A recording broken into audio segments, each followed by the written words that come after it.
If you've been on my website, you will have noticed that on the contact page, I list my email in plain text. I write it out in plain text, and the link also works as plain text. So it's a normal mail to link.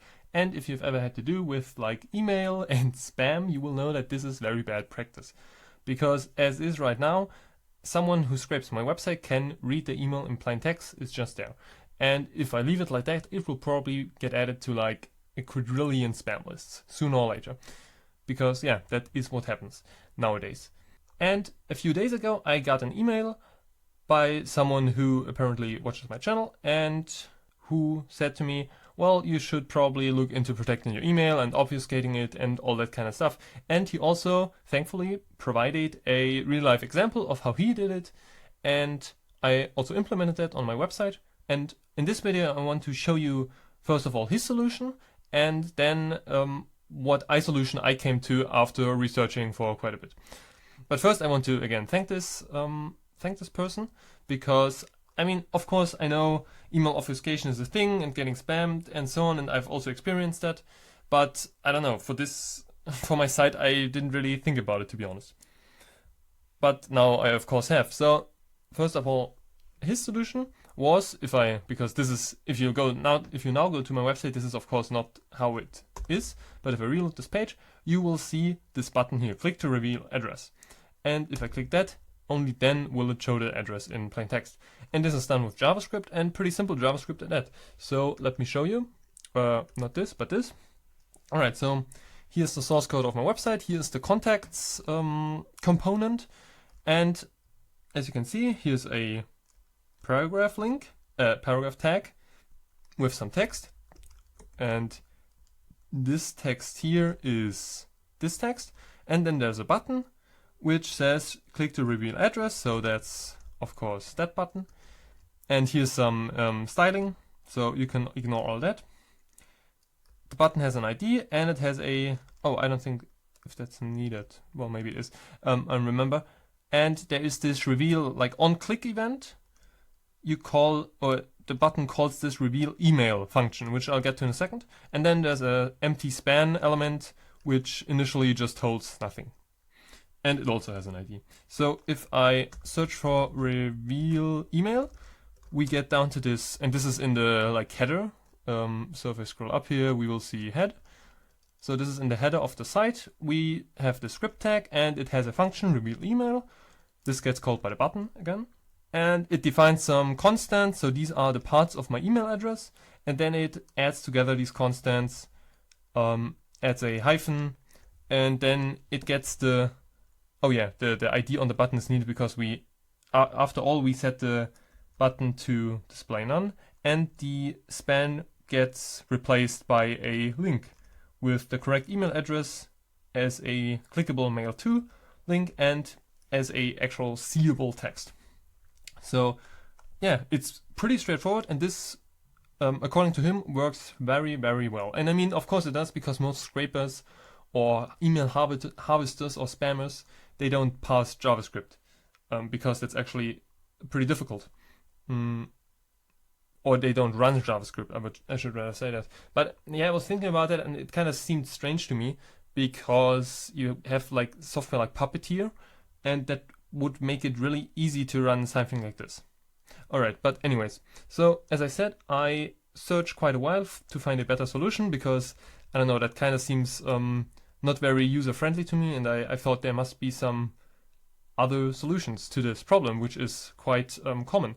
So after a while, I found this page right here, email obfuscation, what works in 2025. So pretty new and pretty up to date. And this guy lists here a bunch of different obfuscation methods, both for the plain text, so the text you actually see, and for the clickable link. And I thought I wanted to have something also that doesn't require JavaScript, because you know, that's always a good thing.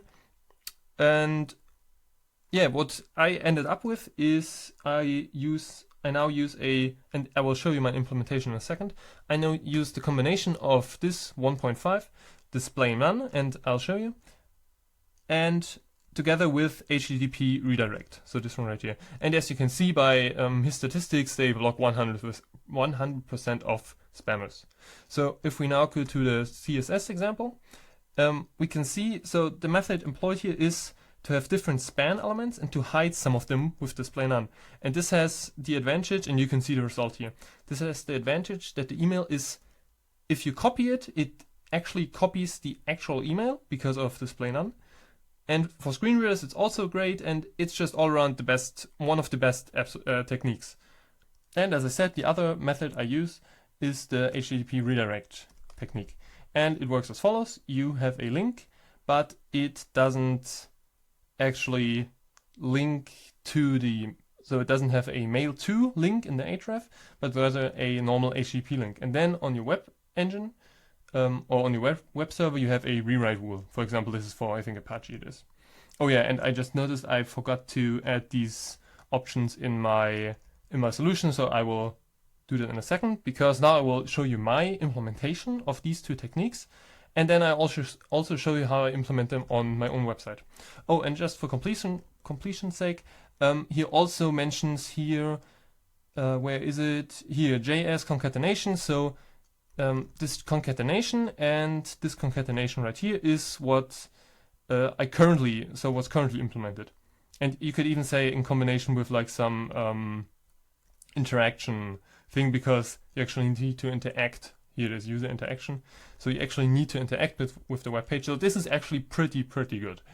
But again, I wanted to have something that doesn't require a click and also doesn't use JavaScript. All right, so to my implementation. So this is my kind of working file where I just kind of developed this solution for my own static site generator, of course. So first I kind of thought about like defining different decoy names and stuff like that, but I threw that idea out the window. So this all can pretty much go, actually. But it's a working file, whatever. Who cares? And then I started by defining like a procedure for email. Oh yeah, and I have two really procedures I wanted to have, one for email and one for telephone numbers, because phone numbers are also something that gets harvested, of course, and you get like spam calls by AI voices and whatnot, so that's pretty annoying. So first I tried my hand at email, and I kind of split it at the @ symbol and at the dot symbol and do all kinds of stuff. Because I wanted to have like just to be able to write the email and it gets split automatically and obfuscate and whatnot, but I kind of threw this approach out the window later on.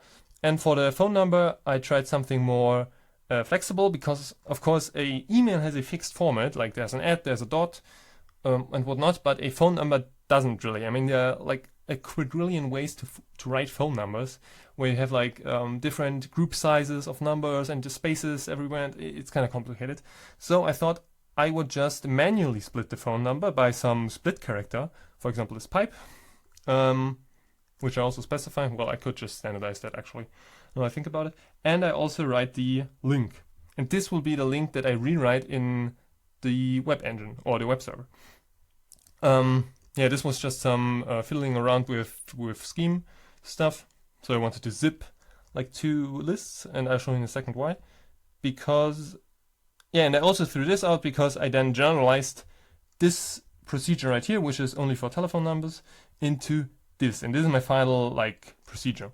So we define a function, and yeah, this is kind of I define this variable as a lambda, but I mean it's a function definition, of course.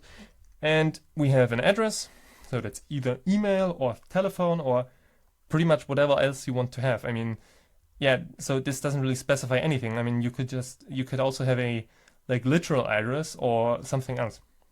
Then a character to split that address.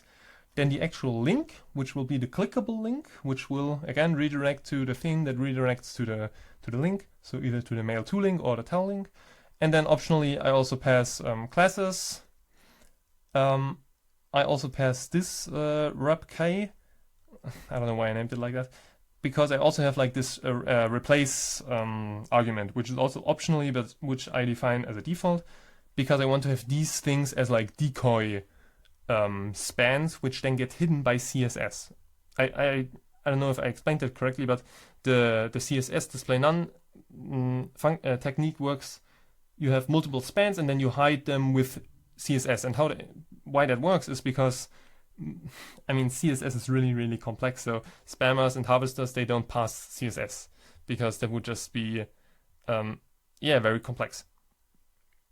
All right. Then I define a bunch of stuff. So I split the address at the points it should be split. So yeah, down here I have an example.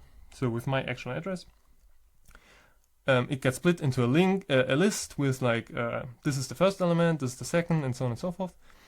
Then I only care about all list elements but the first, because I will include the first as not as span. I don't know why I did that, just because of, I don't know, more obfuscation, I guess. But it's kind of unnecessary. No. So, okay, this is for replace, the replace thing I have here. So here I selected with ASOC. Here I select the one I actually want to use. So if I pass mail, as I do down here, it will select this one. And if I pass tel, it will select this one. And I don't know why tel is the default. Whatever. All right, and then I do some zip magic, because no, down here is the zip magic. Here I create a list which kind of I don't know, do I have that here somewhere? Yeah, this is it right here. So I have this replace list. So this is the one I have down there with like hello o@gmail.com. This is this one right here, where in here only use ABC, and I want to like expand that list to have it like repeat as many times as I want to, if that makes sense. So for example, the list I have for my phone number or for the email has 7 items because I split it into 7 parts.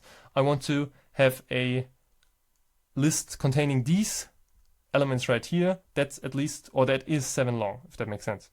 So here I mean, you can kind of go through it if you want to, or I can show you. I have a REPL right here. So if I drop, so we go over, so IOTA 7 gives you a list with the numbers 0 through 6.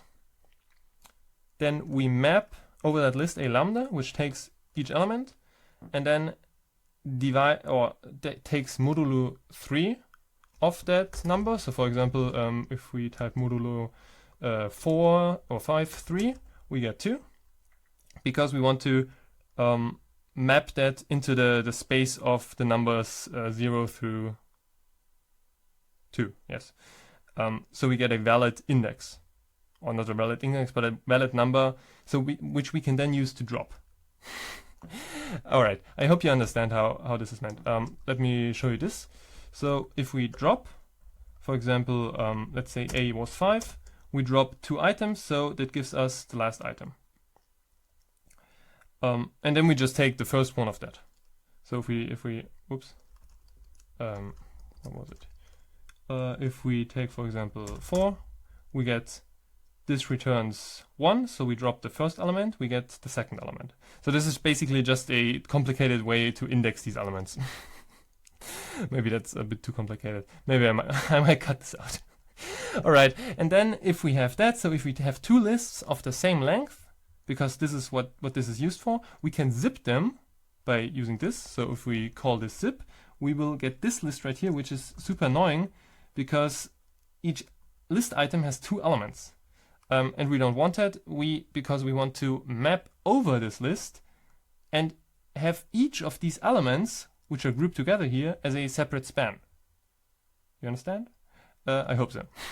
So if we concatenate that, we get the list we want to. And again, so the logic here is this first element, this is valid. This is, oh no, this is it valid? Yes, it is valid. Yes, in my example here, or my code here, this is a valid element of my email, or of the email or the telephone number. The second one is invalid, so it's a decoy. The third one is again valid. The fourth one is invalid, and so on and so forth. So you want to hide every even element. And this, so we do all that, which I just showed you here. And then we just return some HTML or SXML in this case. And we map the lambda, which just puts each of these elements into a span. Yes? And then we return it. And here we do some logic with like classes, and we insert the link, and we look if a link is specified, we give back an A tag, and if it's not, we give back a span tag. So we can also have links which are which never are clickable, and so on. So yeah, I hope that was understandable somehow. Yeah. Okay, let me think. What's oh yeah, right, CSS. And this is the CSS we need. So this is only one line. As you see, it is a bit different than in this example right here. Where is it? Display none. So here he only hides the second element because he only has like 2 decoy spans. So he only wants to hide this one right here. But this one should be valid. And yeah, I guess this is a better solution in mind because it's just simpler, but I wanted to have something that's like computational, that you can, like, I wanted to have a procedure that you could apply to any email address or any telephone number or anything, and which would give you a result like this. And this is what I came up with. But it could be probably simpler. So this may be a bit over-engineered, because I don't hide the second element, I hide every even element, which I just explained. All right, and I do that with like opviewDeck is the name of the link. So is a class name of the link. So the link or the span we return here has as a class opviewDeck, and it has as elements. The first element is the first element of the email. So for example, here it would be an I, and then the rest are the spans, of which you want to hide every even. So we do opviewDeck span nth child even, and we set display to none. All right. And last but not least, we of course need to specify the link redirects, and I do that with redir. So I have this /w/opviewE for email and T for telephone number. All right, and I just have, and I use Caddy, of course, as my web server. All right. So that was a bit of a long explanation, but I hope you kind of understand what I did here and how I did it. Because this code, if you just look at it, it's quite complex, but it's not really that complex at all. I think I should change the direction, the order here, because we defined this and then we define that in terms of that. Why did I do that like that? Let me change that. That's a bit stupid. All right, SF. All right, that's better. Then we don't have to call a string split 2 times. All right, next up, I want to show you how I implement this on my own website. First up, I just copy all this. Then I go over to my website, and then I will paste it up here. It's actually not important where I paste it. Then I will remove the define, because that's just how my static site generator works. It doesn't define things, it just lists all the definitions in a list. Now I can call this opview procedure, and what I do next is I copy this contact and save that as old. I mean, that's super bad style here. I should just delete it, because this site is version controlled anyways, but whatever. Yeah, then next we need to, let me think, we need to remove this. Oh, whoops. Yeah, we need to remove that because we don't, we don't want a button, of course. Yeah, remove that. And we also need to remove this. And then we need to insert our function. I think these are the same. So I can just take this, put it here, and I need to call it with this $2. Yeah, these are just specifics of my software, of my static site generator. So I use the $2 to call I mean, one would work as well, but whatever. To call a procedure, and then all the arguments. And because these arguments are like literals, I can just call it like that. Yeah, so if you probably can't do anything with that information. All right. So that's it for this. This should hopefully work, I think. Let me, oh no, of course I missed something, and that is the CSS. The CSS is very important, so I will add it, I don't know, down here somewhere. Yeah, down here. So let me add that. And I think that's it. Have I missed anything? Yeah, KD Redirects, I'll do that in a second. Yeah. Alright, so if I now, wrong thing. If I now eShell here, and I have this watch thing, oh yeah, no. I need to change something, so the watch thing actually recognizes the change. Let me think. Yeah. And now I need to, I'll do that from a shell because I always hate doing like editing files as root in Emacs. I find that confusing, to be honest. Do as vi etc caddy. Have I done it like that? Yeah. All right. And then we need to, we need to go here and copy this caddy instruction to here. Whoops. To here. If I can paste in my terminal. Alright, that's it, I guess. Opview, yes. So this should probably work. RC service caddy restart.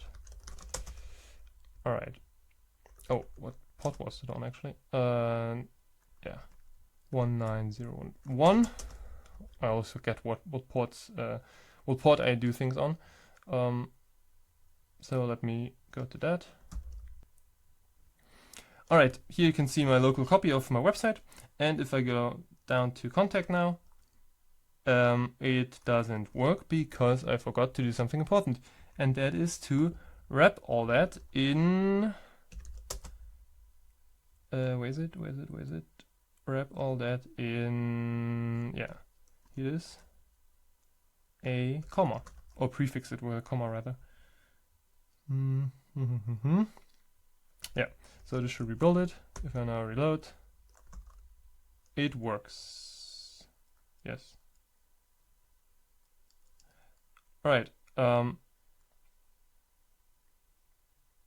great.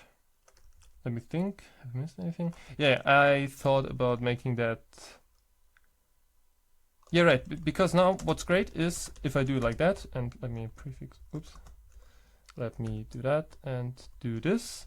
And what I can now do is I can take this whole thing, pull it out here, add it as a variable, a argument, and now go to my contents directory, go to contact, the contact page, and now add that as a argument to this call. And it should change nothing. Yeah, it doesn't. But this way it's way nicer because then the content is actually you find in the content page, not in the components definition. If that makes sense. Again, I mean, you probably can't do anything with that because it's my static site generator, so only I know how it works. But I hope you get the point. To define content, not, and I should probably do the same thing with link, with the link right here. To define content not in terms of, not in the functional definitions, but rather in a content definition. Alright, so what I wanted to show you is how this actually behaves in practice, or works in practice, because if I now go to this link, and if I already hover over it, with like inspector, you'll see this is broken up into multiple parts. And if I now go here into the inspector, I hope you can see that. Can you see that? Yeah, it's a bit slow.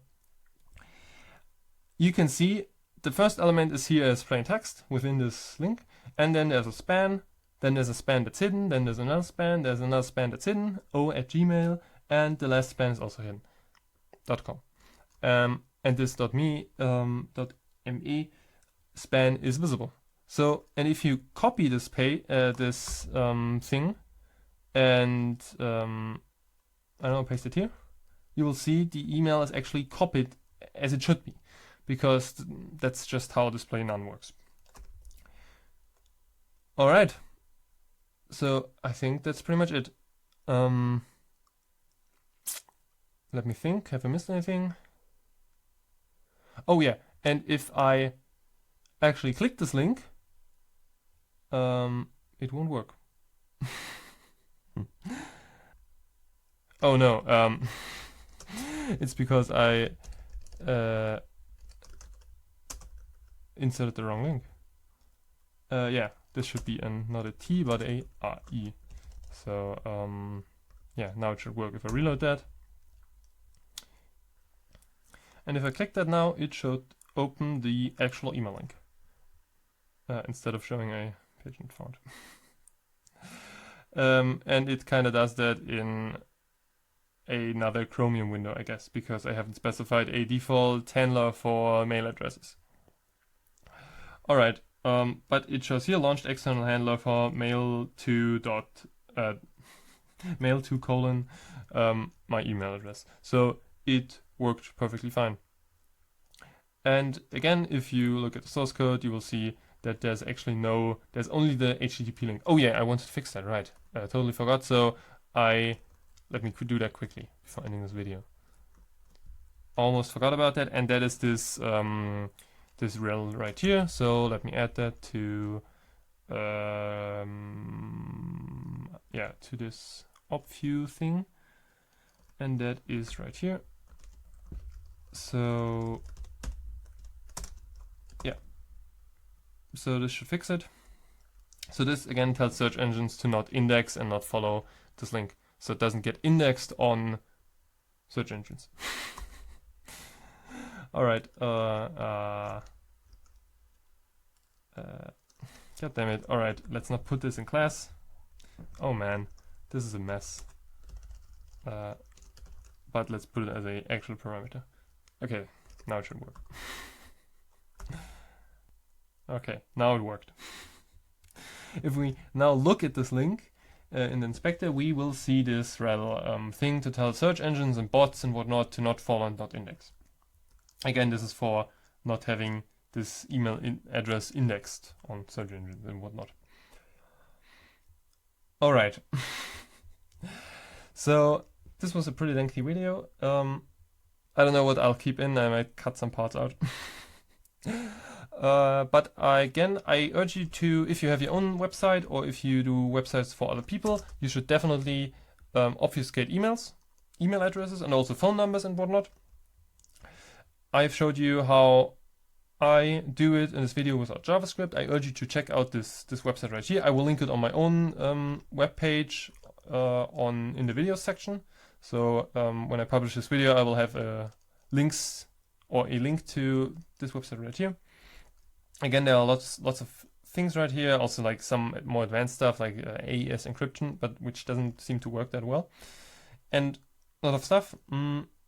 But the things I showed you in this video are what I would consider the best, at least when it comes to not using JavaScript.